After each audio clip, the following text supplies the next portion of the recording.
Bearded Bros podcast on the Titan Sports Network. Two bearded dudes sitting in a pod, talking sports, never really bored. From football to basketball, they dive deep, laughing and debating, making us keep. They share their thoughts, no matter how wild, in a room filled with beard and pride. The refs might not understand, but they know what's right, no need to explain. The Bearded Bros, they're the best podcast fun with no rest. Sports talk with a side of jest, laugh and learn as they say.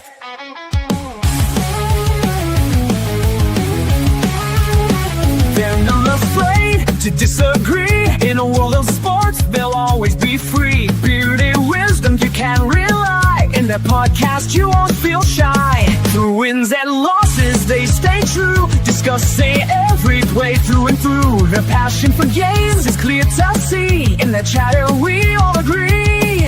The Bearded Bros, they're the best podcast fun with no rest. Sports talk with a side of jest, laugh and learn as they say. They're not just talk, they act too, making jokes, giving us a clue. The Bearded Bros, they're the crew, podcast fun till the very end, you knew.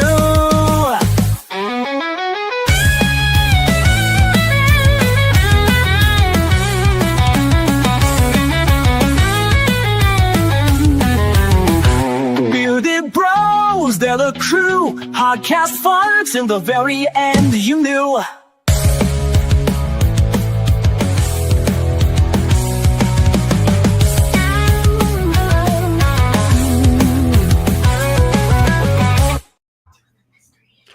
Oh, what's up, everybody? It is July, dude. It is July the 2nd. July. I don't know what's more impressive: the fact that it's July, or the fact that next month we've been doing this a year. Oh my God! It has been almost a year. It has almost been a year. A lot has happened in the year. We can definitely say that it has been that's been a wild ride for sure. Well, kind of tell us what we got on point for tonight, Dustin. Yeah, so we have a special guest tonight, which we're super excited to talk with. And then a lot happened in the NBA over the last 72 hours-ish, I'd say, with the free agency stuff going on. Some NFL stuff that's been going on. So that's kind of what we're going to hit on tonight, talk a lot about that stuff. And it's kind of excited to talk about some football again. We're not going to dive too deep, but there has some stuff that's happened this week we need to talk about. So, but before we get our guests in here, let's run our sponsor for tonight, and we will get her in here with us.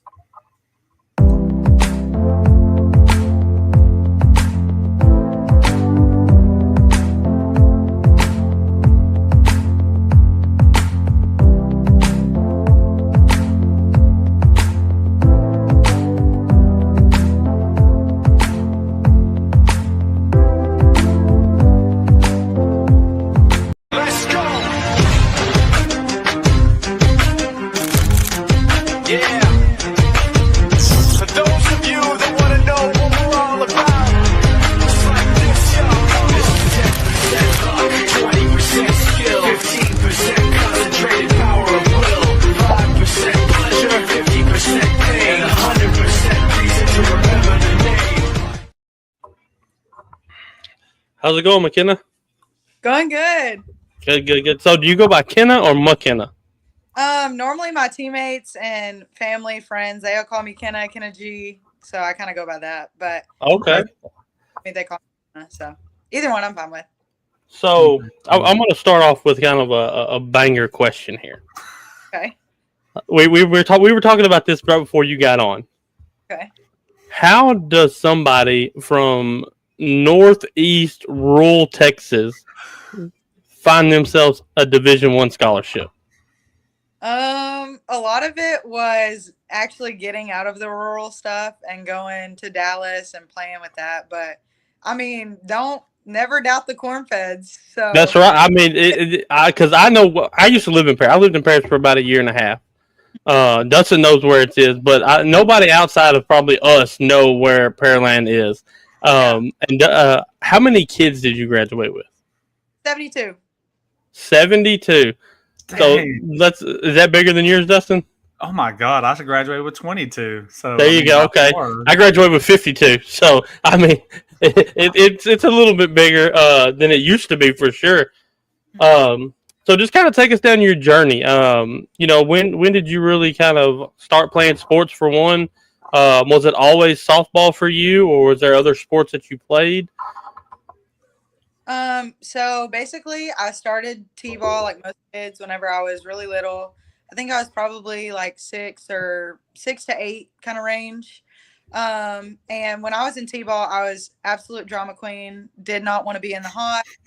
Um, it was just not really my calling. So I kind of stuck with it though. My parents kind of knew that I probably could be pretty decent.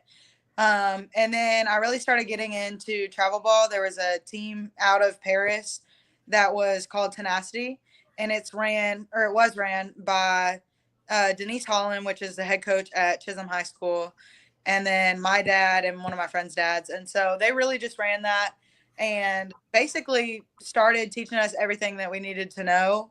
We were pretty good. And then after that, my dad kind of realized, okay, like, she needs to be somewhere where I'm not her coach, kind of get me out of that daddy ball kind of vibe. Mm-hmm. And so I started playing in Louisiana.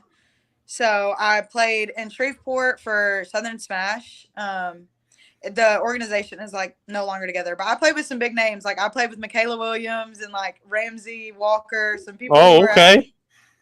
Yeah. So started there. That's where I really knew that I wanted to play college softball. And then you start getting into high school and, being one of the best around here, it was easy for me to really love the game, and to play with a lot of passion. And then finally, after all of that travel ball, when all of that kind of dispersed, I went to Dallas, joined Texas Glory. And then, yeah, ever since then, I got recruited to SFA. And then my coach, she moved to New Mexico. So we all went with her. Oh, okay. Okay. So you were originally going to SFA, Yep. and then okay. Yeah, so originally I was going to be 3 hours from home, and now I'm about 10 and a half. I'm about to say it's such a big jump. Yeah. Who all was recruiting you at the time? I actually was one of those people. I only had one person call me. So Really? Yep. So when I was in high school, I was focused on it, but at the same time, I definitely could have put in more work than I was. And I kind of had like some injuries that I had battled with and stuff like that. So just trying to get back from those, I wasn't really heavily recruited. I went to visit to Arkansas Tech and SFA, and those were the only two that I went on. But that's about it. And then PJC had always tried to get me, and I love Shelby. She's one of my best friends. So that's right up the road. That would have been what, probably an hour from you, if that. Oh, less than. It's like 15 minutes. So. That's what I was thinking. I knew it was close. Yeah, but I really wanted to go bigger, so I kind of let myself venture out and try and go D1. I got you. Was any of those injuries like super serious? It wasn't that they were super serious. It was just the timeline of it all. So like in softball, the age from like 15 to 16, like your freshman sophomore year are like the biggest times to get recruited. And going into my biggest recruitment summer, I had injured my knee.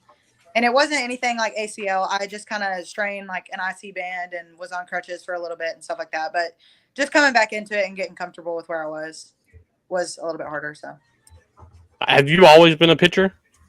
Yeah. So ever since I think I started at around 8 years old, and I kind of took lessons all over. So first, like, I don't even think I started lessons in Paris. I think I was more like Sulphur Springs Commerce area.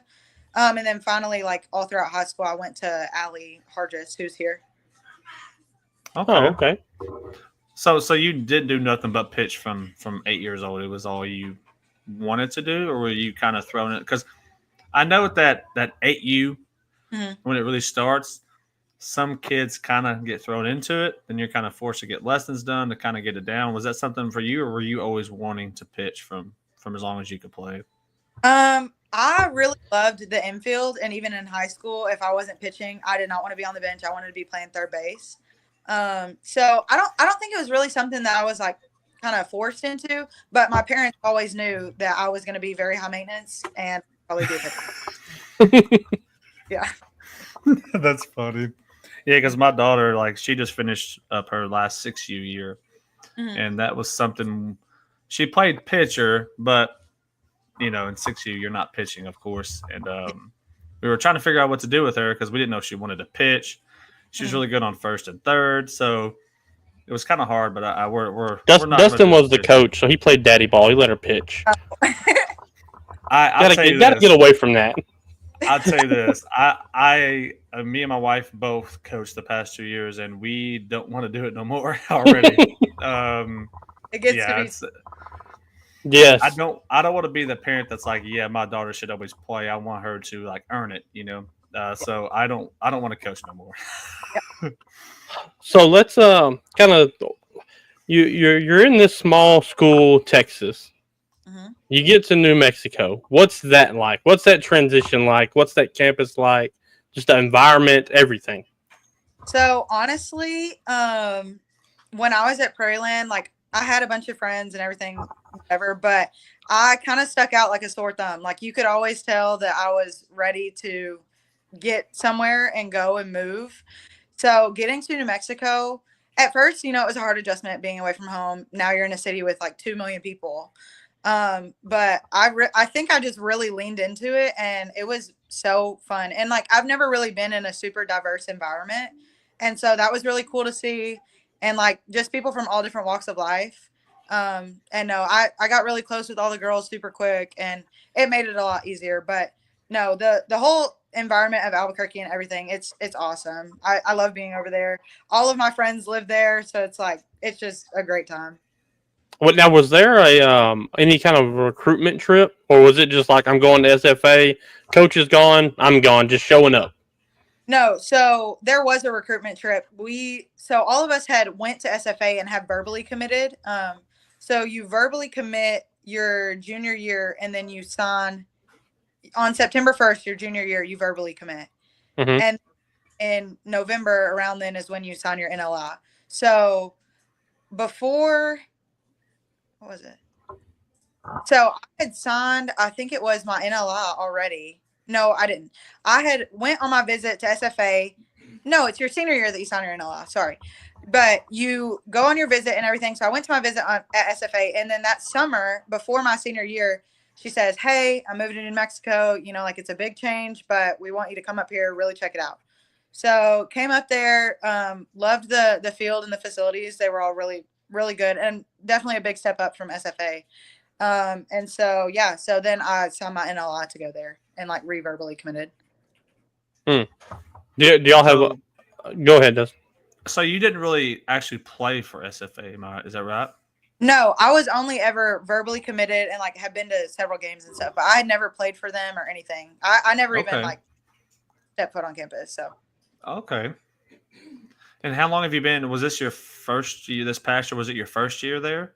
No, my second year. So, I was say that's what I say. You're going into your junior season. Yep. Yeah. Got you. How do y'all look for next year? I mean, are y'all bringing back a lot, or did y'all lose a lot? I think we lost about 14, 15, which is kind of normal for us. The year before, we had kind of lost that many. But we have a lot of good pitching coming in, which I'm excited about. And then I just know that we've got some speed coming in, which will be pretty good for our lineup. And we've got some new coaches on staff. So, yeah, it should be a new year, but I think it's going to be a good year for us. No, so next year, I guess it'll be your senior year. Y'all will be moving to the Pac-12. Is that correct? Or am I wrong on that? I don't believe so. I think more people are coming to our conference. So we're staying in the Mountain West, but I think Hawaii. Okay. I thought I seen that y'all were going to the Pac-12, but I could have been mistaken, obviously. Yeah. So how did y'all doing? Sorry. No, go ahead. We have. I know it's for sure Grand Canyon, Hawaii, and UTEP moving in, but we should have more because we had a couple people leave. So okay. But how did y'all do in conference last year? My freshman year or this past year? This past year. We didn't do so hot, but I mean, all of our numbers improved. It was just we weren't winning, and we had several like 1-0 ball games, and it just be we weren't really there on Just offense. But. now, how does like the conference tournament work softball wise? Is it just like a basketball? I mean, at the end of the season, everybody plays and double elimination, or how does that work? Pretty much, but we only the top.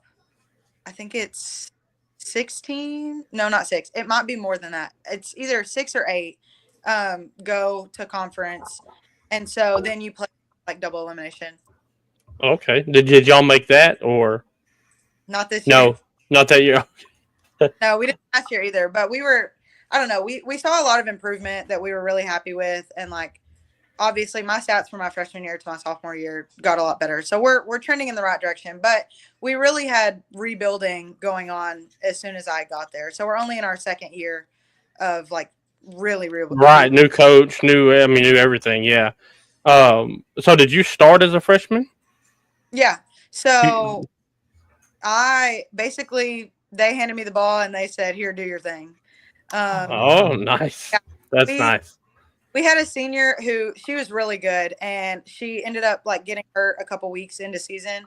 But no, even in the beginning, I was throwing several tournaments before she got hurt. And yeah, so I actually had more innings. I think I had 147 innings my freshman year, and then I had 142 this year. But I had quite a bit of experience coming out of my freshman year. Now, do y'all play tournaments? I mean, no, well, kind of. We play like. No, not really. I mean, it's like whenever we're in preseason, we go to certain places and we'll host like different things where everybody is there or like certain teams there. Okay. It's never really like tournaments. Like you're just set on who you're going to play. And then for conference, obviously it's like a series. Right. Yeah, I got a question when it comes to pitching. I think I asked Derek about this after the games this year with softball. Why is it when it comes to pitching in softball, there's not a lot of rotational changes within the game? Or like you see back-to-back games being pitched? Because like I noticed like obviously MLB there's a lot, but even in college baseball, there's a lot of like I see more changing happening. Why does that not happen so much in softball? Well, for one, because like the difference from baseball to softball is overhand is not the natural motion and underhand is. So it's here on our shoulder. But I think a lot of it is like a lot of softball coaches will really develop one person, and then it's kind of harder to develop everyone at the same rate, especially because like we have non-pitchers on staff. So not everybody is going to be able to get the same attention, you know?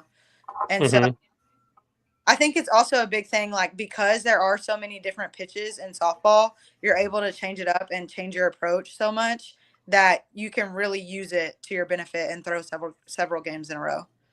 Okay, I've always wondered that. And what's your go-to pitch? I am pretty curveball heavy, so this year I started actually like putting in a drop ball and stuff. But I'm definitely curveball, and I have a screwball, a rise ball, drop ball, off speed. Like I have all the pitches, but curveball is my favorite. So now, do you bat as well? No, so I did all throughout high school, and then whenever I got to college, I was like, I think I'm gonna really like take my time and dedicate it here because our schedule is so busy, anyways. It's like why add an extra pressure to myself. Or do you get to just tell the coach that, and I mean they just put somebody in there to bat for you, or is it kind of something that the coach brings up as well? Yeah. So whenever we were going to SFA, we had planned on me hitting, and then whenever we got to New Mexico, they were kind of telling me that you know, I should have hitting behind me, so I wouldn't really need to if I didn't want to. And yeah, so it was pretty much up to me. Okay. Well, but in high school you did bat. Yes. Right. How was your batting in high school? Awesome. Really? Yeah. So every time we were in playoffs, I was clutch. I had several home runs. My freshman year, I was on track to have I don't even know how many, but I had like several preseason, and then COVID happened and everything like that. But no, I was hitting 2 and 3 home runs every couple games. So yeah. Do you not like batting now? I don't think that it's that I don't like it. I just think that it puts too much in my head, and I like to be pretty like focused on pitching. Also, it's like I haven't done it for so long that it's kind of hard to get back into. So Right. Because someone that's hit that many home runs, I mean, yeah, You know, might be you able kind of to- seen that in the championship game with Tech. Mhm. Like she was pitching, but she also had to get hit, and you could Yeah. tell when she was up there, she did not want to be up there in that batter's box. Like yeah. she was No, she was like tense. It's just an extra everything. Like you're just really, I don't know, you're just putting a lot on your plate and a lot of stress to go out and either hit good or pitch good and then try and do both at the same time. Right. Let's see. So what are you majoring in? I'm currently business. I started out in computer science, but I did that for my whole freshman year, and then I kind of realized like it was too hard for me during season with us being gone so much. So I decided to switch to business. Okay. Are you gonna continue hopefully to continue your softball? I mean, I know they got the softball league now, the professional softball league, which I think is pretty neat. Is that kind of your dream to get there? Obviously, I mean, being a softball player, or not so much. I don't really think so. I'm kind of ready. Like whenever I'm done, I think I'm going to be ready to hang up my cleats and call it a day. And I think definitely I'll help out my community, giving lessons and whatever. But I just don't think coaching is really like my calling. Okay. Yeah. Are you going to move back? You going to stay in New Mexico? Plan is to be somewhere right around Dallas because I want to actually go to cosmetology school as soon as I'm done and kind of get into that stuff. But yeah, so I plan to live somewhere like Melissa, Dallas, but I do want to live with one of my best friends who's at New Mexico. So we're going to see. Oh, okay. Okay. That's pretty cool. Mhm. Cosmetology. That's a big change from softball to Very. cosmetology. Yeah. Yeah. But if y'all see any of my pictures, I have glitter all over my face. I have a full face, all about the glitz and glam, about everything. Yes. So, yeah. My daughter's the same way. She likes putting glitter in her hair, get it done all the time. I'm like, listen, you're about to go play softball. It's like you're just gonna get it messed up anyways. Gotta look good. I don't know. I do got a question. I mean, so hypothetically, if you got any phone call right now to go play somewhere, let's just say your dream school, what would that be for you? Well, currently I'm so we have a plan set in place for me. And we're going to get me graduated in the spring so that I can get a master's. So I think if I got a call for my dream school, it'd be really about where like had the best and stuff. But I think if I got a call right now, I would possibly take it. I mean, it's a lot. It's a big change and it would be a big change. And even going into my senior year, like you've always got to think about pros, cons, everything like that. But, yeah, just really talking to my family about it. And I don't know, if it was my dream school, that'd be a big accomplishment for me. So I'd be super happy to explore that option. What is your dream school? Well, I do not like OU, so it's not there. And a lot of people Oh, that's fair. Yeah. I just don't really like the way that program is run. I mean, I really don't have like a super big dream school. When I was growing up, it was Washington, but I think they've kind of, Oh, wow. yeah. So I really think that anywhere that I would want to go would probably be in Florida, like Florida Gator, all that kind of stuff. So FSU. Just to kind of get away. I mean, you talked about it earlier. Just get out of around here. Yeah, that, and also like I've played with some of the girls who are on Florida, and yeah, I just think it'd be a good time. And I like the way that Tim Walton coaches and everything like that. So that'd be cool. Yeah. Wow, Florida. Mhm. That's pretty cool though. I thought you were gonna say a Texas school, just because I mean, I don't know, it's a Texas thing, but Florida's not bad either. I love Texas, like actual Texas, but I do not know if me and Tegan Cavan would compete. I don't know how I'd compare to her. So she's pretty good, but I mean, she's good. I'm a Longhorn fan, so I watched it all. So I was pretty excited that we finally got us one. Mm-hmm. Well, we always kind of end with this. I mean, is there anything that we might have missed, or anything you want to say to the younger kids, or kids coming up that may want to try softball, or the high school girls looking to get recruited? Anything along those lines? Yeah. So I would just say always value your health, your body health, your mental health, all of that. I think my biggest change from my freshman to my sophomore year was I really started learning how to control the mental side of the game. And I mean, that helped me so much. I was so much calmer in the circle and I just felt more comfortable in my own skin and was able to really do my thing. So that, and then also just find your style. You know, everybody's different. Everybody's got a different way that they play, whether it be basketball, softball, football, whatever. Find your style and really lean into it. And yeah, so that's about it. I like it. Awesome. You got anything else, Dustin? No. We appreciate your time and coming on with us and hanging out for a little bit and kind of talking to us about your journey and everything. And hopefully this next year goes great for y'all. And Thanks. We'll be kidding. At least we know somebody we can watch now. We can watch, keep up with the New Mexico softball team and see kind of how you guys do. And you know, we always tell people we'd love to have you back on the show, like after your next season or whatever, and just kind of recap how that went and kind of where you are now, and just kind of continue going forward and seeing how you're doing.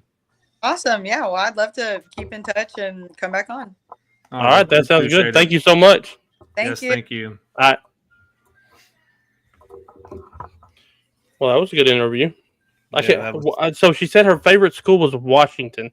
That's something I never would have thought of. I mean, being from here all the way up to Washington, because you don't get to watch those guys. I'm not staying up till 11 o'clock to watch a Pac-12 Washington school. You know what I mean?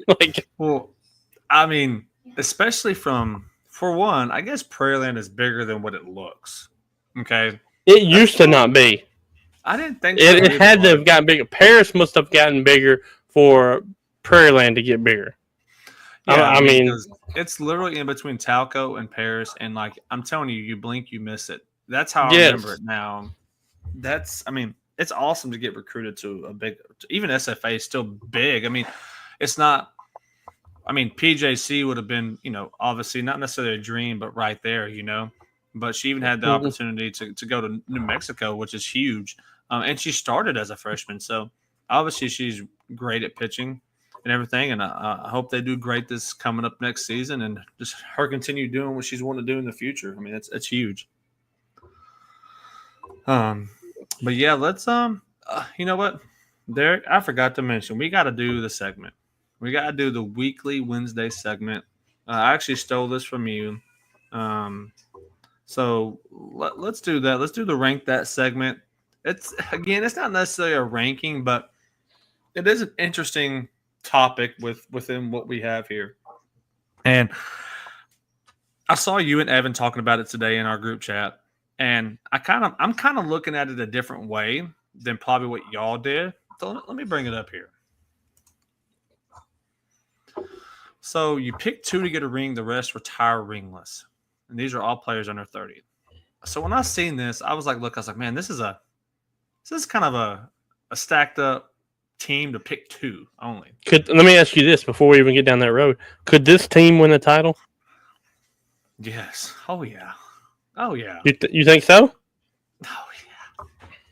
Yeah. Now you know what? We'll do this 2 ways. We'll pick this, and then we'll pick a starting 5 from this. That's going to be okay. Okay, I'm with that. So I'm going to give you my 2 that I picked, and this is why I was looking at it different. But yeah, I'm thinking of people that I want to get a ring versus who will actually get a ring. Okay. Because I don't think everybody on this list will get a ring. So, no, I don't think. Yeah, I don't think that either. I'm not going to pick 2 that I know will get a ring, and I think Wemby will get a ring. Mm-hmm. Just without, I think Wemby will.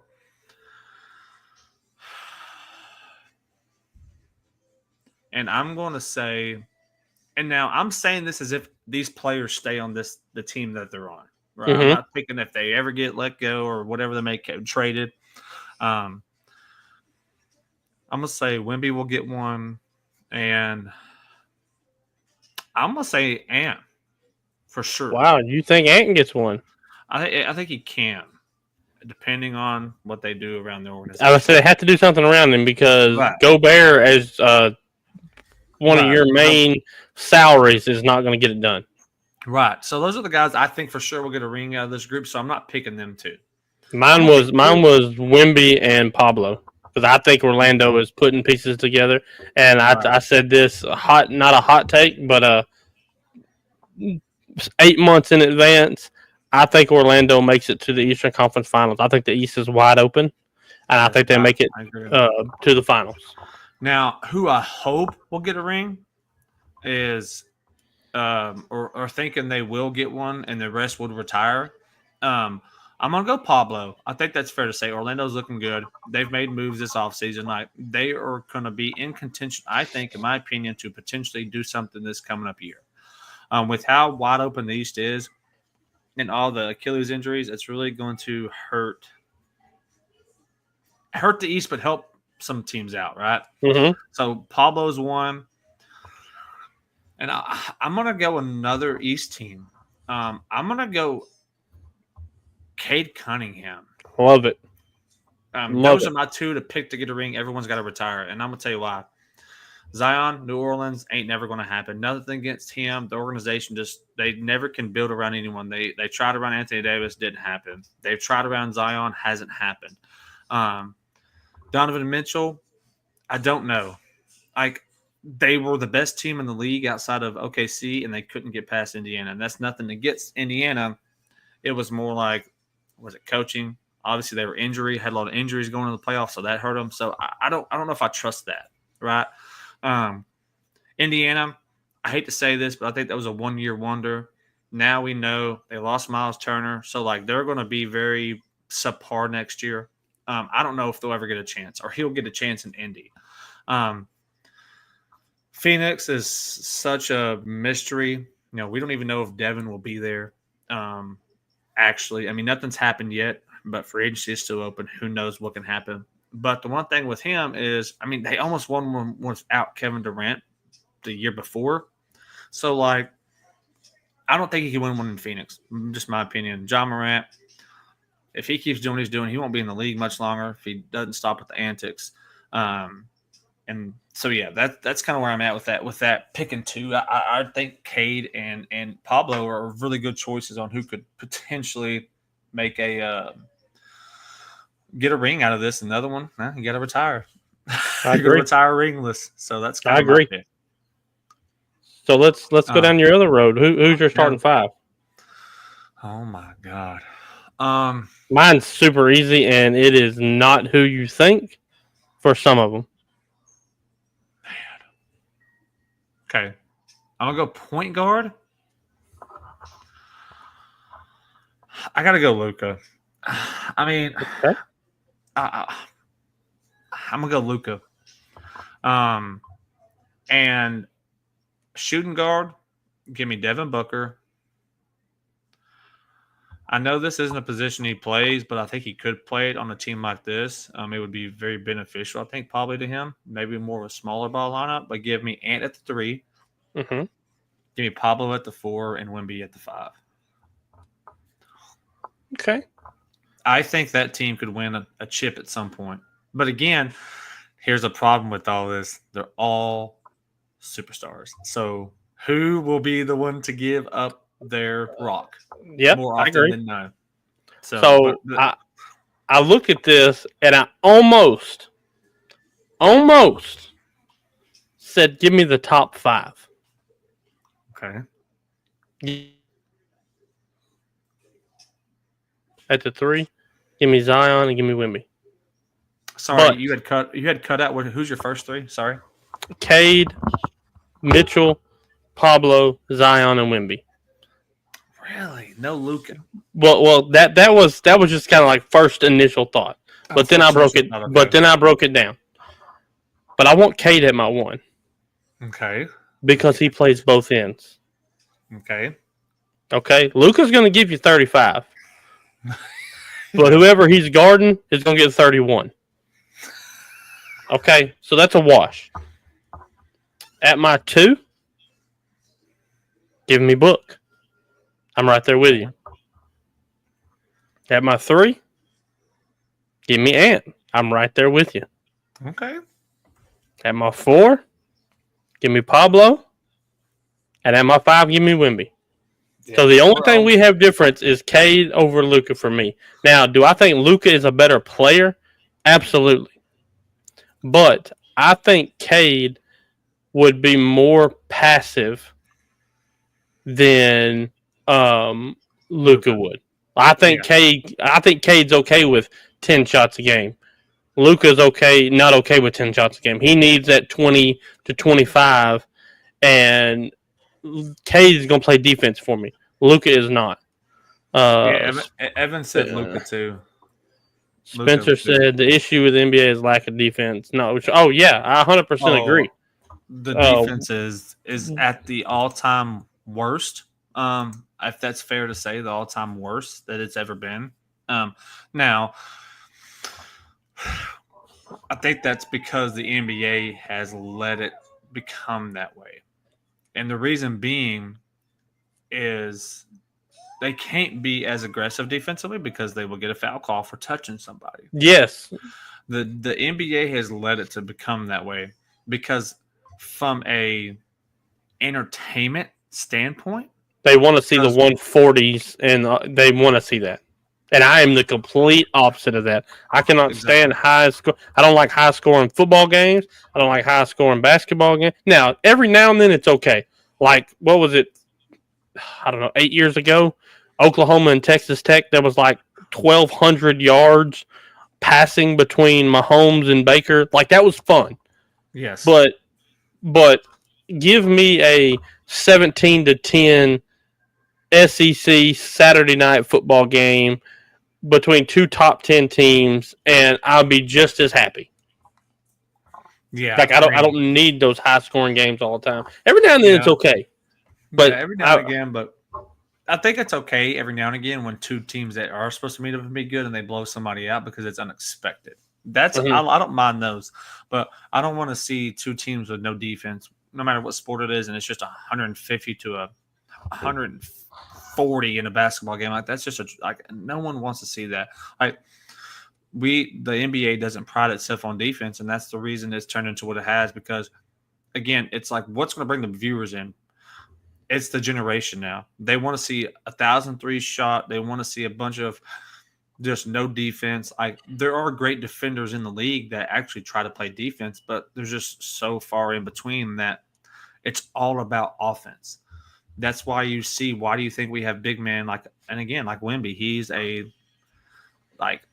he's trying to score, but he's also a great defender. He's one of the few that can, and he's not even at a peak. He's barely scratching the surface with anything. Yeah.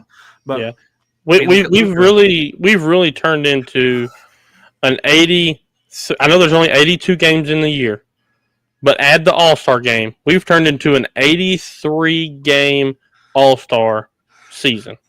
No defense, high scoring. Every now and then you'll get a team like the Pacers who play good defense, like the Knicks who play decent defense, not great but decent. Pistons did okay this year. I think Orlando is going to skyrocket on the defensive side of the ball this coming season, especially adding Bane. So I mean, I don't know. It's so. And I'm still on the thing to make the All-Star game matter. I think you've got to be a top 6 seed at the All-Star break. The winner of the All-Star game gets home court advantage throughout the playoffs, no matter the seeding. I don't care if you're an 8 seed playing a 1 seed, you get home court advantage because the East won. Like, I don't need LaMelo Ball being the 16th seed in the East, the 6th man in the All-Star game. Like, you're great, but your team sucks. Like, you have no pull in what goes on here. Yeah, I completely agree. I mean, I do want to see more and better defense because now you're going to have to work offensively. I mean, and this is a prime example. Look at Luka. He does not care about defense, obviously, right? He's trying to outscore you, outplay you offensively, and just do enough defensively to look like he's playing defense. And that's the problem. Like, if Luka became a better defender, he would be looked at a lot more as like that two-way player, but he doesn't. Like Anthony Edwards. All right, now look at this list here. I'm just looking at this list. Cade can play both ways. Wemby can play both ways. Zion actually can play both ways, but again, availability. Hasn't been Yeah, available. he's hurt. He's not healthy enough. Ant plays both ways. Antway plays both ways. Pablo plays both ways. Donovan Mitchell plays both ways. And the other ones, I mean, Booker, Jaw, and Halliburton. I mean, the matchup has to favor them for it to work defensively. Yes, we saw that. And if you'll notice, Luka, Booker, they don't even guard the best player on the other team because they can't. No. Like Luka can't guard Shea. Luka can't guard Ant. Luka can't guard Cade. Can't do it because they don't play good enough defense. Yeah, you and that's where you get your mismatches because your point guard can't guard your point guard. He's got to go get maybe the small forward because the small. Yeah, it's Paulo. Yes, Evan. Yes, I've caught myself doing that twice. Evan said we kept adding the B to Pablo, and it's Pablo. Oh, yeah. Paulo. Yes, yeah. I catch myself. I don't know why I do it. I do it every time. I do it every single time. And guess what? Yeah. Before we're done tonight, I'll probably do it again. Yeah, I'm not saying Booker's a bad defender, but I'm saying the matchup has to favor him. It's not like he's going out there and guarding Anthony Edwards and they play the same. He's not doing it. But see, I also wish that these players in the offseason, I'm not saying they don't work on defensive things, but they all focus on the offensive side of the ball. How can I get better offensively so that we don't have to necessarily be the best defensive team? You may tell you what would make the NBA more interesting? And this is wild, okay? This is completely wild. Switch the 2 and the 3. Make the mid-range worth 3 and the three-pointers worth 2. None of these fools can hit mid-range because it's a forgotten thing. Everybody wants to shoot threes. I mean, even down to the high school level. Like I said, I went to some high school games this year, and all they do during pregame is shoot threes and try to dunk. That's all they do. They don't want to do nothing else. They don't want to practice free throws. They don't want to do layups. They don't want to do mid-range. They want to shoot threes, and they want to try to dunk. Like, if you were to switch that, let me ask you this. How good is Steph Curry if you switch that? I think he's decent. I don't think he's Steph Curry because the twos wouldn't matter as much. Everyone thinks scoring more threes is better because it's 3. You know, and I've said this numerous times. People today would rather go 2 for 5 shooting threes than 6 of 8 shooting mid-range because you can't celebrate a mid-range like you do a 3. You can't turn to the crowd. You can't shimmy. You can't do all this other crap.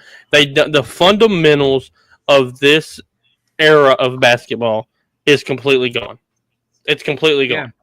Yeah. And the thing there, Spencer said, "What's a warm up?" What a warm up. We just try to start hot here, man. Yeah.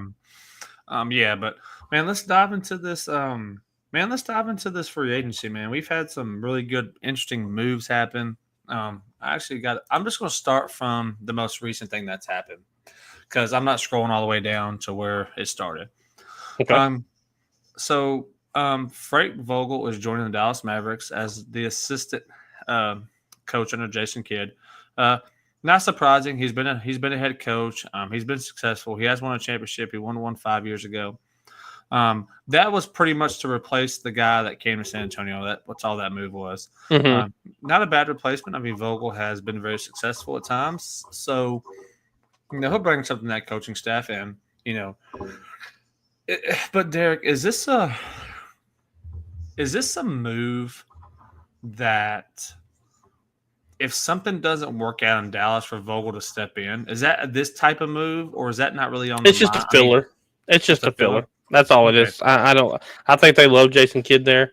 I think you don't know when Kyrie's coming back. You don't know if AD is going to stay healthy. You don't know. So I don't think Jason Kidd's tenure in Dallas is tied to the Mavericks when not healthy. Like if Kyrie doesn't come back for 25 games and AD gets hurt in the second game and doesn't play for a month and they're 9-17, I don't think that's on Jason Kidd. You're asking Cooper Flagg, Derek Lively, and a 37,000-year-old Klay Thompson to lead your team.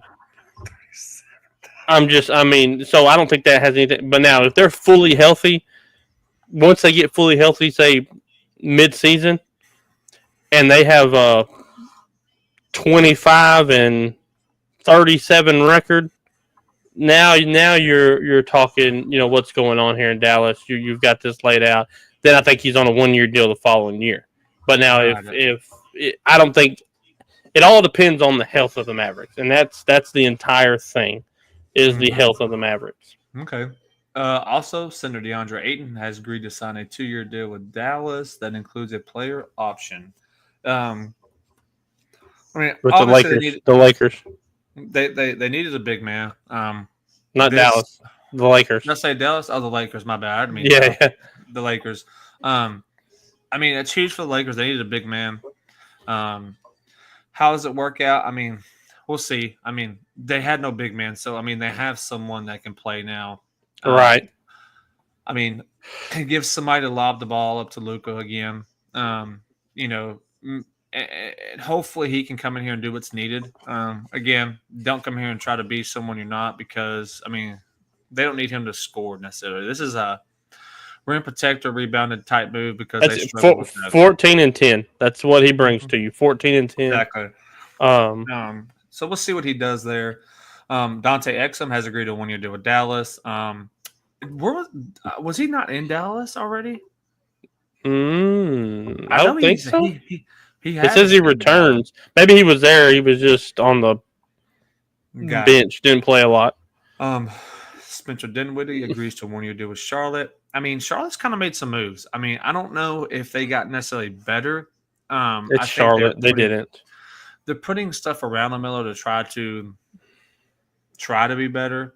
You could put that picture up of all them people who were just picked, and Charlotte would still be Charlotte. They would find some way to Charlotte that up in layman's terms. I'm going to tell you, man. The two teams from me, and I've stated this, and I'll throw an honorable mention in there for Orlando. Okay, I think Orlando has made a great move. I think they give up those picks, but what are those picks really going to be? Because you're buying into your team being really good. So you're not buying into for the lottery, right? You're looking at the 20 to 30 range of those first round picks. But for me, the New York Knicks hit a home run with Jordan Clarkson. That gives you an instant score off the bench. You get you a coach now. You finally get you a coach. Okay? We've got Mike Brown coming in, who is not going to play his starters 39 of 38 minutes a game, or 38 to 39 minutes a game. They're going to get some rest. They're going to be fresh, which is going to help them later in the season in the playoffs. But you get a Jordan Clarkson. You stay put with everybody. You don't make a trade. You don't do it now. I'm not saying they're not going to. I'm not saying they didn't bring in Clarkson because they're fixing to put a package together for Giannis. I hope they don't, but instant offense off the bench. You bring in a good coach. Didn't see that hire coming with Mike Malone still out there. Just going to be honest. Mm-hmm. But for me, the Denver Nuggets have head and shoulders above won this offseason. I thought they made a great move trading Michael Porter Jr. for Cam Johnson. I would not even be mad if Cam Johnson was a Spur. Like Keldon Johnson, some picks. That would have been a great pickup. Harrison Barnes, that would have been a great pickup for the Spurs. So kudos to they kept the core, got rid of their weakest link. And then they bring in the big center to help Jokic, give Jokic a little bit of breather in the playoffs. Mm-hmm. I think Westbrook is in talks about returning for a 1-year deal and kind of riding out his last year there. They brought back was it Brown? Bruce Brown. They did. Bruce Brown. They brought him back. So Denver and New York for me are head and shoulders winning this offseason. I know people want to throw the Houston Rockets in there because they got KD, but I mean, KD was with 2 other superstars and couldn't get it done. What's he going to do with not superstars? Like we have to be honest. Booker is better than anybody that's on KD's team right now. I agree. Bradley Beal, when healthy, is better than anybody else on that team besides probably Thompson. Yep, I completely agree. I'm just going to run through some more of these. Trey Mann's going to 3-year deal to Charlotte again. Man, I mean, he was at the Clippers. I mean, he was a good rotational player for them. I actually think he started for them some games at the point guard. Mm-hmm. See what happens with that. I mean, I don't know why they're kind of going guard heavy. Maybe they need more than what we're seeing. But I mean, they have Bridges over there. They have LaMelo. I can't think of who else is on that team. No offense. I mean, because it's Charlotte. And then Duncan Robinson, 3-year deal to Detroit. That's interesting. That gives Detroit a score. Mm-hmm.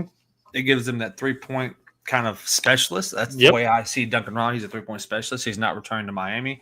Miami gets worse in that deal. And yes, Miami has surprised me. I will say that as well. Yes. Drew Eubanks Spurs is off to the Sacramento Kings on a 1-year deal after he cleared waivers from the Clippers. Tim Hardaway Jr. is also going to Denver. Denver is loaded, man. They lose one person that's kind of who was holding them back in a sense, and Michael Porter Jr. And they've just brought everybody in, so they're re-uploading. For Josh Minott has agreed to a 2-year deal with Boston. Don't even know who that is. Sorry, Josh, but yeah, doesn't do anything for them. Man, this one here, I like to see this. Again, ex-Toronto player, but he's still current. Ex-Spurs player, Joachim Podol, agrees to a 4-year, $104 contract extension. I'm happy to see that from him. I liked him when he was in San Antonio. He was a great center. Wish he would have been there when Wemby was there. That would have been kind of a nice little twin tower duo type thing. So kudos to him for getting paid. Sandro, not even going to pronounce his last name, ex-Spur, out to Toronto. Hate to see any Spur player go, but, I was actually into an argument with someone from a San Antonio Spurs group saying this was a terrible move. And just like I said, it's not a terrible move, for one, if the player leaves, right? Like, he left. Yeah. Right? You leave. He was a player that at times played more than not, but he was one of those players that came in, we were winning by a lot or losing by a lot. You're not really missing much. Right. I understand San Antonio needs still, even though we got a big man, we need more. There will be more there, whether it's Bassie or someone even on the G League side of things. So I'm okay with that. Dennis Schroeder's off to the Kings for 3 years. Pat Connaughton is getting traded from the Bucks to Charlotte for I don't even know who that is. So, I mean, again, Charlotte trying to make moves. I'm not sure what they're doing. I guess trying to get better. Gary Harris is going to Milwaukee. I mean, I guess he's a scorer. He was originally, if you remember, he was in Denver. He was in Denver. Yes, he was. I think I can't remember where he played at last year, but they make a move for him. Here was the big man. Jonas Valanciunas is off to Denver. Big move for Denver. You have a starter that is going to come in and play your big man backup role who will do no work. I mean, he's not Jokic, but he will give you big minutes off the bench and will be huge for Denver. So it's, again, another big move by Denver. Bucks waived Damian Lillard. We all knew that. What happens there? We've been talking about it. I hate to see Dame go and get let go just because, I mean, it's not necessarily – I mean, Derek, I don't know if you look at it this way, but in my opinion, the reason Dame is hurt because Milwaukee forced him to play because they thought they were going to win the series if he came back, and we all knew they weren't going to win the series regardless. They forced him back, and he got hurt. Now he's getting shipped. Well, he's home for the time being, recovering. So we'll see what happens with him. If you can get a Damian Lillard that can come in and still play after that type of injury, are we going to get the Dame Lillard from Dame Lillard that we're used to? We're not. I'm hoping we know Dame Lillard. He does like to be loyal, right? He does. Like, he stayed in Portland way longer than he should. Way too long. Way too long. He is like a loyal. So maybe it's you think he can play that 6-man role? Like, you think that because of how he is, I said that in the group chat. He has to play the 6-man role. Yeah, because then he can go. Just kind of off the top of my head. I mean, I'm just kind of trying to run through this. I don't know of a team that he could start for. Now, I mean, there are teams he could start for. Like, he could probably start for Boston when healthy. I think he'd be a great. If you push James Harden back to the 2, he could start for the Clippers. Yeah. Right.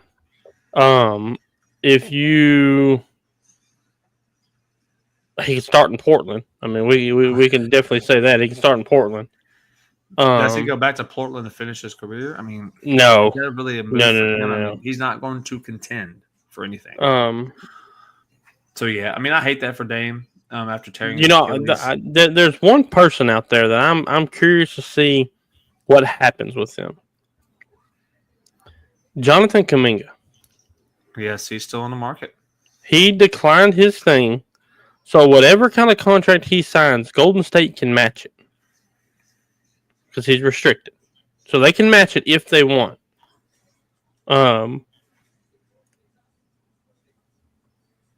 Might be a good option for the Spurs to try to just throw it out there and see what happens. I think he could play your 4. Okay. I think he's not huge as a 4. He's literally in between the 3 and the 4. I think. That gives you a little bit more flexibility with your 3 and your 4 because you could play him either one. If he gets hot one night, let him be a stretch 4. Mm-hmm. You know what I mean? I think Boa is still out there. Boa is, yep. So that would be another big we could possibly bring in. Yeah, there's definitely some options out there. We'll see what happens though. With Evan said Kuminga will end up in Toronto or something like that. Maybe Miami. Miami will probably throw some money at him so that Golden State can't match it. Yeah. Yeah. So I mean, there's definitely a chance. Obviously, everyone's biggest one, and I'm not really sure what this move is doing, but Miles Turner agrees to a 4-year deal with Milwaukee with a full 50% trade kicker. Yeah. I mean, like I said, this move, all this is to try to keep Giannis content because we all know. I mean, unless there's something we don't see, Milwaukee's not competing for a championship.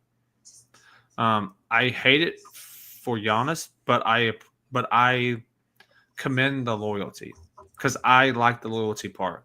But is there any chance he just rides it out? I mean, yeah, I think that's what he's doing. Like I was watching something today, can't remember where it was off of. It was just a YouTube reel. And they were talking about how Giannis is doing – all he's doing is being loyal to Milwaukee. But the question is, how loyal are they really being to him? Well, Let me tell you what they're doing? They're waiting for the trade deadline.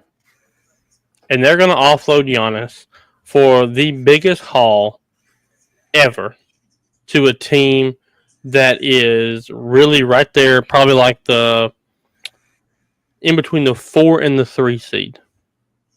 In either conference, and they're going to dump a crap load of stuff in Milwaukee's lap.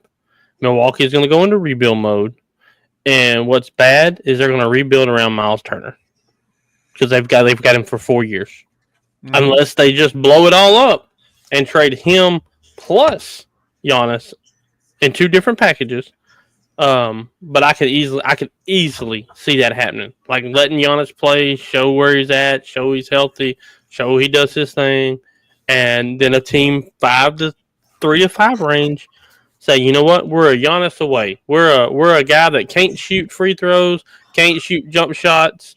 All he can do is drive and dunk. That's how far away we are from a title, and they'll throw a package. That's interesting. We'll see what happens with it though. Center Gerson Yubasel. The Knicks.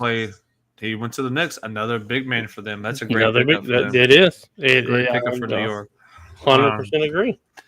Shea Gilgeous-Alexander agrees to a 4-year, $285 million max super contract extension. Biggest contract in NBA history. It was at $71.5 million, something like that. Insane. Deserved, of course.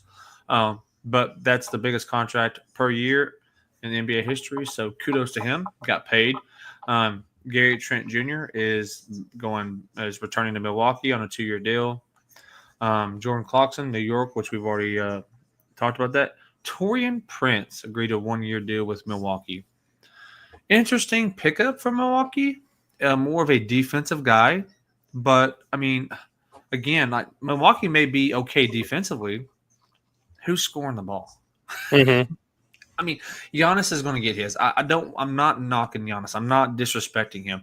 But what I mean by scoring is like the shooter. Is Gary Trent Jr. going to be your shooter? Like, is that going to be the go-to shooter for them? Like, they need a point guard. Do they bring Drew Holiday back? Is that a move they go for? Do they bring back the Drew Holiday and let him come back and be your point guard? I think Drew Holiday has to get bought out in Portland. I think he has to work. Dude, if I was Drew Holiday, I'll be honest with you, I would just be like, bro, just give me $1. You can keep the $12.6 million. Just give me $1 so we can say I was bought out. And just let me go, please. Like just let me go. I don't agree with you at all. I hope he gets bought out because I don't think he's going to enjoy that 1 year. Well, no. He's not going to enjoy it. And I mean, he's good enough to still compete for a championship. And I'm not knocking Portland, but Portland has not showed me nothing. The best thing Portland has is Chauncey Billups, and that's it. I like Chauncey Billups as a coach, but you're in Portland. You're not going to get your due diligence, and it is what it is. I mean, Portland's going to – do you lose your best scorer in Anthony Simons? And, now you're hoping Scoot Henderson takes that step. I don't think he does. So, and then you watch the draft. You draft a kid that was projected 56th pick, and you take him at 19 or 13, whatever it was. Yeah. And I'll tell you something else, man. I don't know why I'm feeling this tonight, but I'm feeling some hot takes tonight. Let's do some hot takes. The Philadelphia 76ers blow it up at the trade deadline. George is gone. Embiid's going to be gone. They're going to blow it up at the trade. Is Maxey gone? No, they'll keep Maxey. Maxey will be the cornerstone of this next era of 76ers. Okay. Him and the boy from Baylor that they just drafted. Edgecombe. They will have a Maxey. What's the boy from Duke's name? McCain and Edgecombe. That will be their core for the next 4 years. What about Brome? How do you think about him being there? We'll see what happens. Yeah, even Evan said it. Maxey, McCain, and Edgecombe. I really think that this is it for Embiid. Now, if they're sitting at the 1 seed, they're not going to blow it up. But again, that goes to how many games is Embiid playing? How many games is George playing? How many, how much rest are they needing? Yep. And I would love. Where would Embiid go and make a difference? Let me tell you where he could go if he was healthy. I'm gonna give you a healthy scenario. Okay. Boston.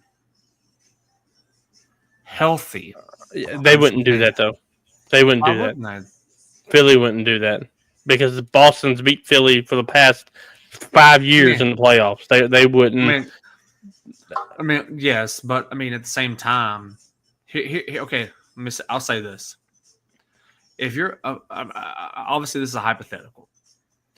It's either let him walk or go to Boston, or you think they're not going to trade him if his option is to let him go. They're not going to do that. Evan said, "What's the over under for Embiid on games?" I'm going to say over 2, under 82.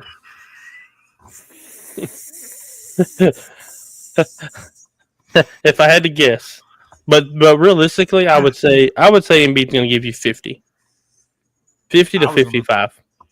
I was going to say 40 to 45. I mean, just half a season. I mean, he won't play. And as far as I think Paul George will do more podcasts next year than play games.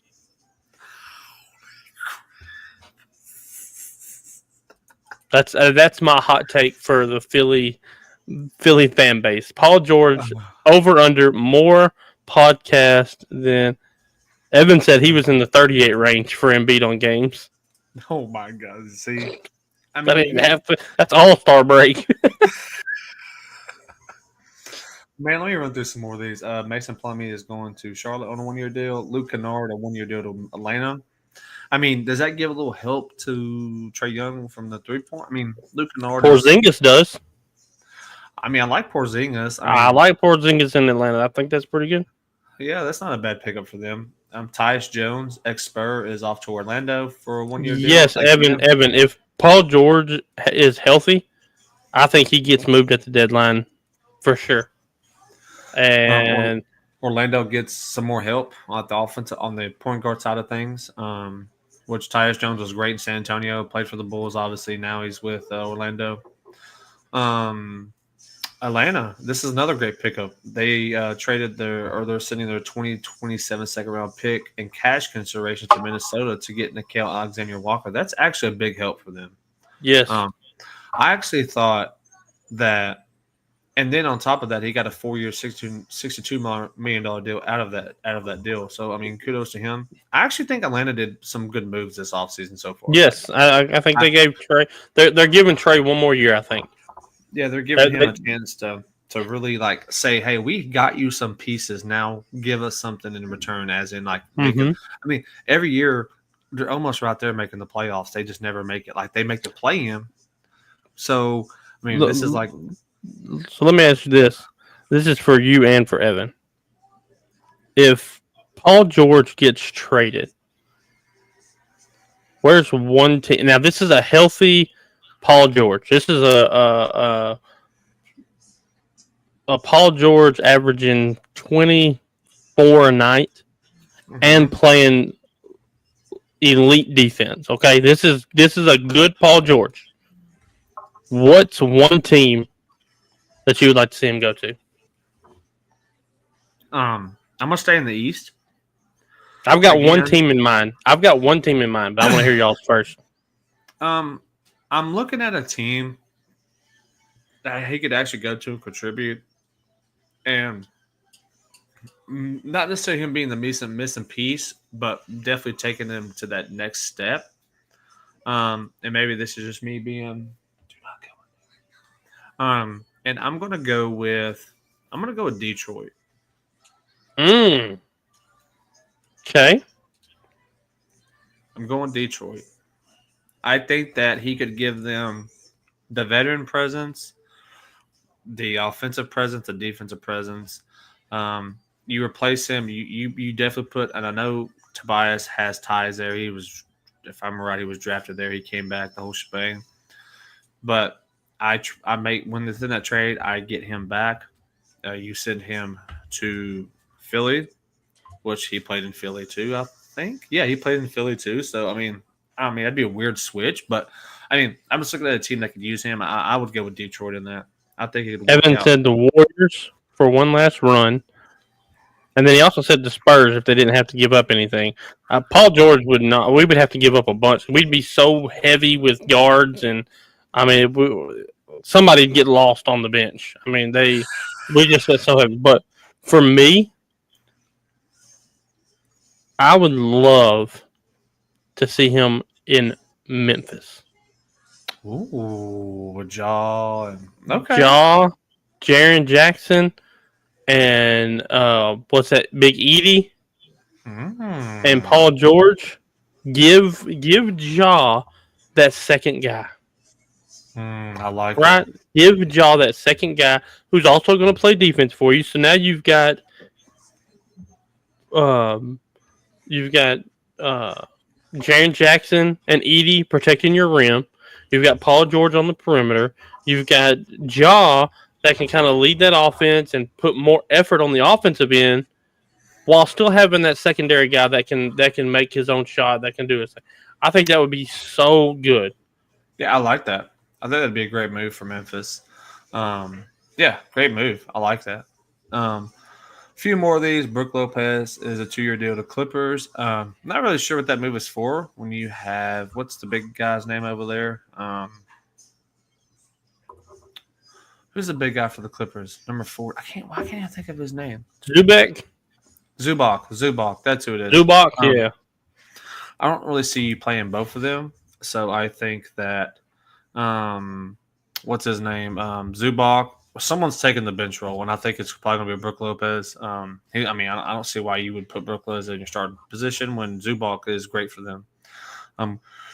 Carlos Levert off to Detroit. Good pickup for them. Detroit's loading up, dude. I think the East is a 3-team race next year. I know Cleveland's still there, but I think everybody else has gotten better. Mm-hmm. I would love for it to be Detroit, New York, or Orlando. Yeah, I agree. Now I'm ready for freaking basketball season next year. Just ended. Clint Capella's going back to Houston, where he got drafted to. Yep. I'm assuming he is going to be the backup to Seguin. I would. Hang on one second, Dustin. Hey Juan, USA, my friend, USA, 2-1 over Guatemala. Yes, sir. Yes, sir. I love it. And then you got obviously the one that I like the most. Luke Cornett agrees to a 4-year deal with the San Antonio Spurs. Derek, thoughts? It wasn't what we wanted, right? I said this. I kind of thought it was a quick get just to get somebody. And there were still people. I think we should have went after Lopez. I think we should have called Al Horford. I think there were more things out there we could have done. Not mad at it. It does give us depth. But I like it. I think he is going to actually flourish more than he did in Boston because he's going to get time. It was Al Horford and Porzingis in that kind of rotation there. Evan said it looks like Horford's going to end up with the Warriors. Yes, I am seeing that too. I've seen a couple of reports. So yeah, Luke Cornett. I like it. I'm not saying I love it, but I like it. I think we play a lot of small ball this year. I would not be surprised if Harrison Barnes or Johnson plays a bunch of the 4. Mm-hmm. And I'm okay with that. I think it's time to make that have that small ball lineup a little bit. He's a great rim protector. He can shoot the ball. He can shoot threes. I like the pickup. Yes, Al Horford was there, but he's young. He's only 29, so he fits the timeline to me. He fits the timeline. He could be the semi-veteran. He's not old. He's not really too young. But I think that gives them just a good starting rotational big man that we needed. And who knows? We're not done. There's still other options. Who knows what can happen? Kevin Looney headed to New Orleans. So they are definitely – New Orleans is in need of a big man. Yes. So, obviously, Bruce Brown back to the Nuggets. Kevin Porter Jr. is staying with Milwaukee. Ty Jerome is off to Memphis. That hurts Cleveland a little bit. He was a great rotational player for them at times. He started. Or did he start? He might have started. I can't remember. See what happens with that. Our favorite, Michael Porter Jr., is off to Brooklyn for Cameron Johnson. Great pickup again for Denver. Yep. D'Angelo Russell off to the Mavericks on a 2-year deal. Obviously, this is to fill the role until Kyrie gets back. But my question is, when Kyrie gets back, what do you do? I'm not saying he starts over Kyrie, but do you put Clay on the bench? Do you put D'Angelo Russell at the 2? What do you do there? I don't know, honestly. He has to go to the bench because you still have Clay, right? Yeah. Clay's going to be there. So does Clay does he finally take that 6-man role? or do they play him? They've got to play him. Yeah, I mean, I agree. Another interesting thing that happened: Memphis and Cole Anthony's representatives are working on toward a resolution that allows Memphis to create necessary cap space to renegotiate and extend Jaren Jackson Jr., giving Anthony the opportunity to find his next destination. Interesting. So now Cole Anthony essentially will be a free agent. Yeah.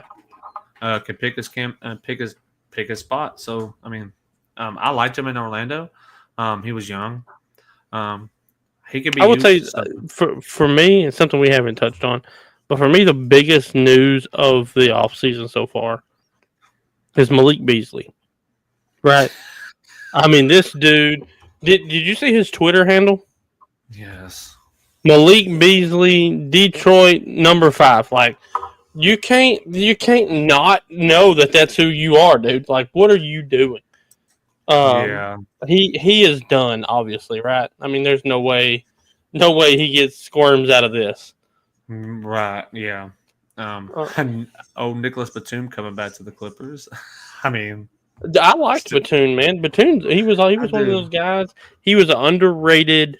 He's an underrated vet. Let me put it that way. Mm-hmm. He's real quiet. He just kind of does his thing. He would have been good for the Spurs. Yeah, he would have been good. He would have been a good veteran for the Spurs. A good veteran. Him and Wemby, both Frenchmen. That's a Spurs guy. Yep, I don't disagree. Joe Ingles is off on a 1-year deal to Minnesota. I mean, he's not really Joe Ingles from Utah. But he gives you the veteran, another veteran. So we'll see what happens with that. Oh, let's see. I'm just kind of scanning through some of these that actually matter. Yeah, I mean that's really. That's really it. I mean, Jabari Smith signed an extension with Houston. That was a good pickup for them. It is. Eric Gordon is declining his option in Philly and will explore free agency. But it's still not knocking the 76ers. I think he's just going to see who could bring him in and could he make more than 3.4. I think that's all that is. Bobby Portis extends with Milwaukee. James Harden is coming back to the Clippers. And, I mean, yeah, those are kind of the early ones. So, yeah, I mean, we'll see what happens, man. I mean, free agency is not over. I mean, I'm curious. To me, it's Jonathan Kuminga. Where does he end up? Where does Al Horford end up? There's so many things. And I'm going to tell you something that I don't like. Kuminga didn't get enough playing time in he's actually really good. He's really good. He didn't get enough playing time. They haven't traded him. But what's going to happen? He's going to sign somewhere and they're going to match it. Like, let him go. The same thing that Indianapolis did with Jonathan Thomas, the running back. Like, they didn't want to pay him. They didn't want to pay him. They said, okay, go find you a trade. Oh, we want 2 first-round picks for you. But you didn't want to pay him as a first. Like, you didn't want to pay him as a superstar, but you wanted that superstar value. There's got to be something done with owners and, people like that, because you're wasting people. Like, when you franchise somebody, like, if I was an athlete and you franchised me, 100%, I'm not signing a contract with your team. And then guess what? You're going to franchise me again. Now that's going to be even more money that you're paying me, which is going to be over probably what I was asking in the first place. And then I'm going to leave to begin with. I'm going to leave after that. Like, I don't understand that. Yeah, I think you're right, though. They're going to match it unless it's something that they just don't want to match. Like, the money's going to be too much because, again, I think Jonathan Kuminga is really well. Thanks for all the likes on TikTok, guys. Thanks for all the likes. I think he ends up in Miami. I think Miami's got some cap space to sign him, and I think they're going to give him a big contract so Golden State can't match it. Right. Yeah. So we'll see what happens with him. And Al Horford, the thing with Al Horford, they're saying, the Warriors, which will be great for the Warriors. You get a veteran and you need a big man. Now they're in the market for a big man. So we'll see what they do. Let me tell you where I want him to go. Where do you want him to go? I want him to go back to Atlanta. Oh, man, I would love that. Finish in Atlanta. Finish it where y'all started. Finish it where it all started. He's been a great professional in Boston. He's been a great professional in Philly. He's been a great professional in Atlanta. Him and Porzingis would be really well together in Atlanta, along with everything that Atlanta has done this offseason. So I would love to see him go back to Atlanta for one last run. That would be pretty cool. I mean, he'd give him some depth, and that would really for sure. So it could be. We'll see what happens with him. Well, man, let's talk about some NFL stuff. You probably know more than me because I've been dive deep into the basketball stuff. So I explain this trade to me. So where did Ramsey end up? So Ramsey is with the Steelers, along with the tight end Jonnu Smith. So they got Ramsey and Smith for Mika Fitzpatrick and some picks. Okay. It's stupid. It's stupid. Like you trade for this cornerback, and like when I first saw the trade, I was like, that defense got even better, which is crazy. And then you trade the back end of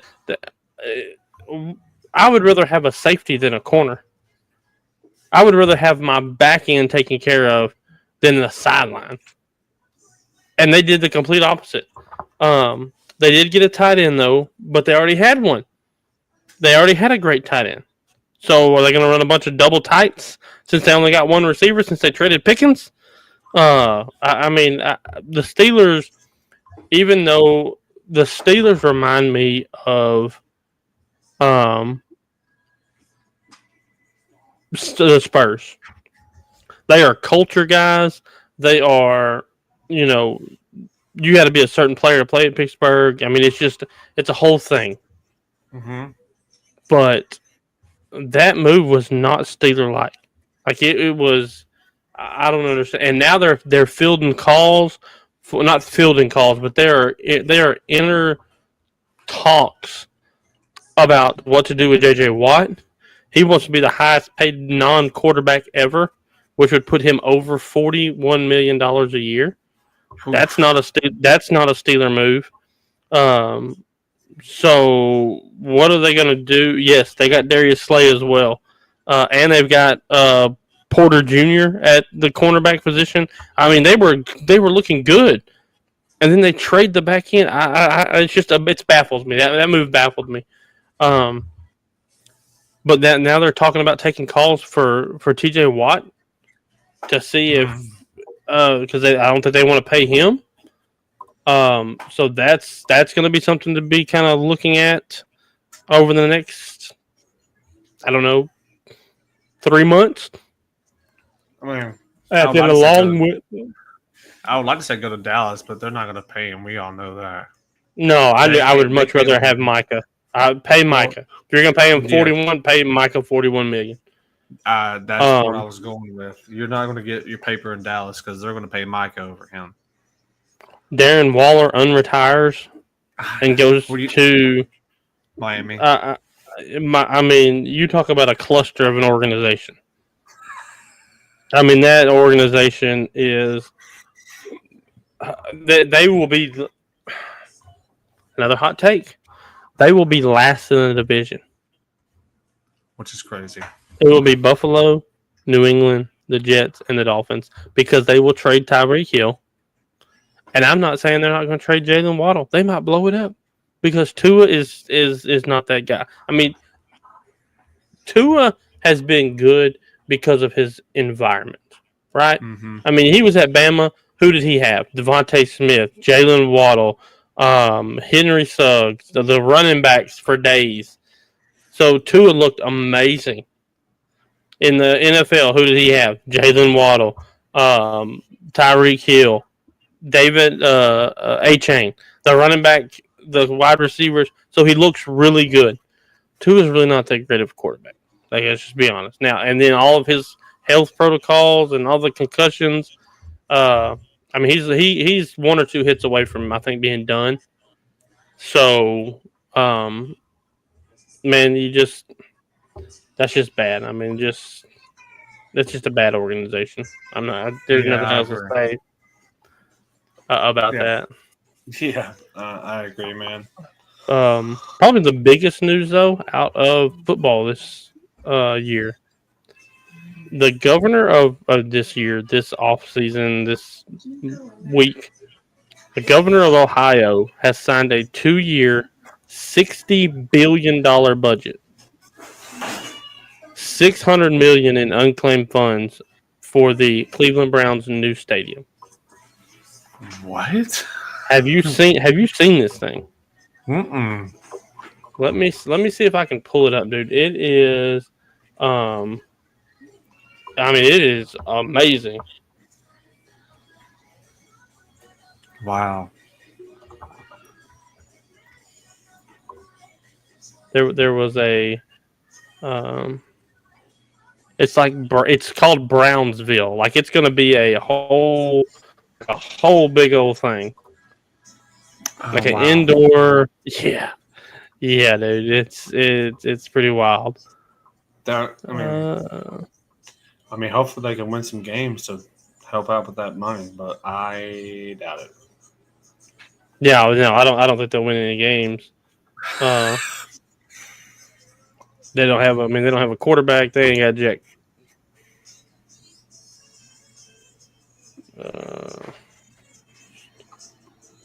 I want to see this thing. Yeah, I'm getting there right now. Okay, we're gonna add. Appreciate all the likes, guys. 2K on TikTok. Appreciate all the love, guys.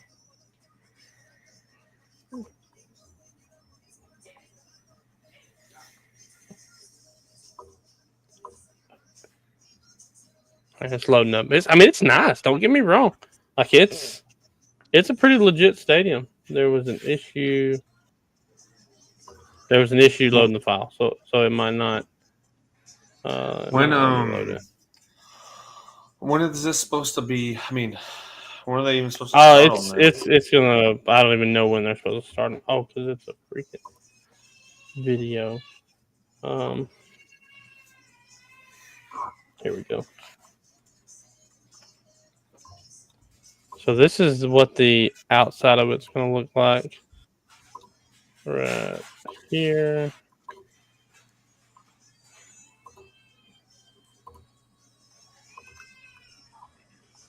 Like I said, it very well could be probably the best in the NFL. Really? It's not letting me. You just have to Google it. It's not letting me pull it up. Yeah, I'll check it out. But it is legitimately. It's a dome. I mean, it's nice.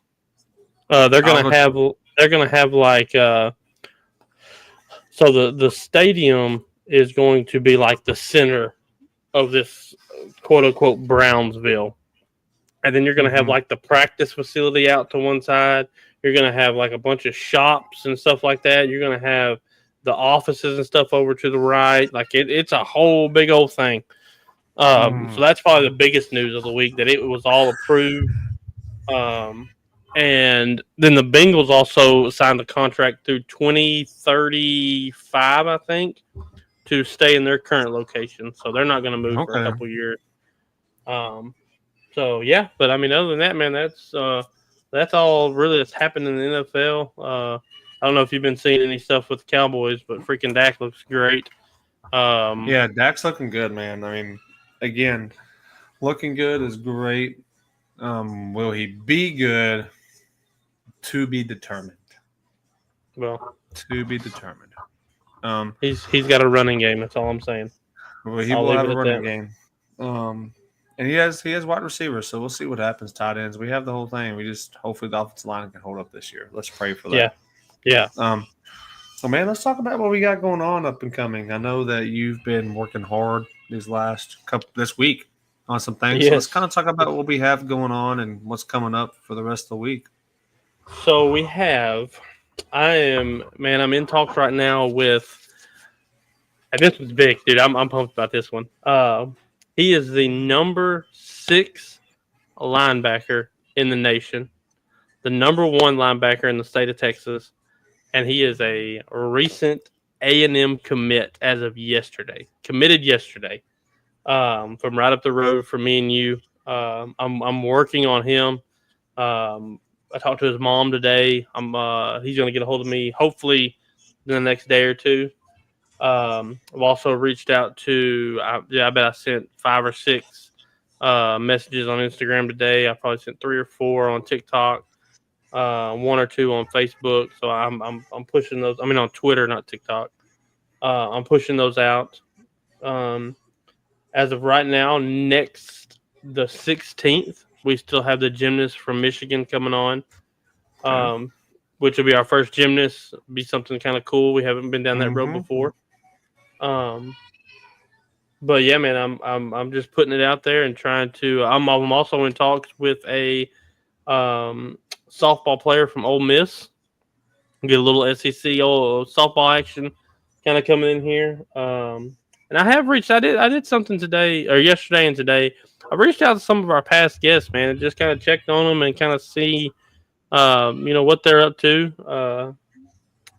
Colt and Simeon down at Texas State. I reached out to Brandon at North Texas. Reese, kid from Longview. And I've reached out to Keelan, the wide receiver that went to Wyoming. Wyoming. Yes. Everybody's doing good. Everybody's, they say it's a whole lot different. They say spring and 2-a-days is a whole lot different in college. But I told them, we're going to keep up with them and maybe have them on middle of the season or after their season's over with. And so hopefully we'll have some recurring people come on. But like I said, man, we're a month away from a year doing this. It's a little over a month away. And it's been a ride, dude. It's been really fun. We've talked to people I never thought I'd talk to. You know what I mean? We've met some great people along the way so far. With Sean and them and Casey and them and Evan and his brother. Mac, Crew Talk. I mean, we've met some pretty cool people that have joined us on this journey. So that's pretty cool. I'm going to go back and I'm going to look exactly when we started this because I would like to do a show on that day. Like I would like to do actually like a 1-year anniversary show. So I think that'd be pretty neat. So yes, let's make sure we do that. I would like to do that as well. That'd be a big show. Yes. With our 1-year anniversary on the brinks of happening within the next month and a half-ish or so. So yeah, let's definitely plan for that. Awesome job on talking with all these young adults and coaches and everybody. So looking forward to all that. So the rest of the week, obviously, tomorrow, Casey and William, On Time Sports will be live tomorrow at 8 o'clock, as always. And on July 4th, we will be here playing golf. No big plans for any of us. We are doing our Saturday with family, so we will be here, as always, giving it a go with the golf on Friday if you're wanting to join us and hang out and talk about, who knows what. That is always the funnest part is we talk about a bunch of random stuff, and it's a lot of fun. So be here Friday with us. And then we'll be back on a Sunday, as always, at 7 p.m. with the Bearded Bros, me and Derek. And then continue on, man. We appreciate all the love and support from everybody. Yeah, absolutely. And we appreciate everyone all of our guests that have came on, all of our sponsors, everyone. We appreciate all the love big time. We can't thank y'all enough for where we're at now and from where we started. We'll continue on, man. We're going to continue growing our network and we do have something coming up next month outside of the 1-year anniversary, Derek. I'm excited about that. We don't know a ton of details just yet, but we know it's happening. And once we do find out more, we'll announce it. So I'm excited about that. Again, appreciate all the love and support from everyone. And we will see everybody. On Friday. Everybody have the rest of your week, and we will see you then.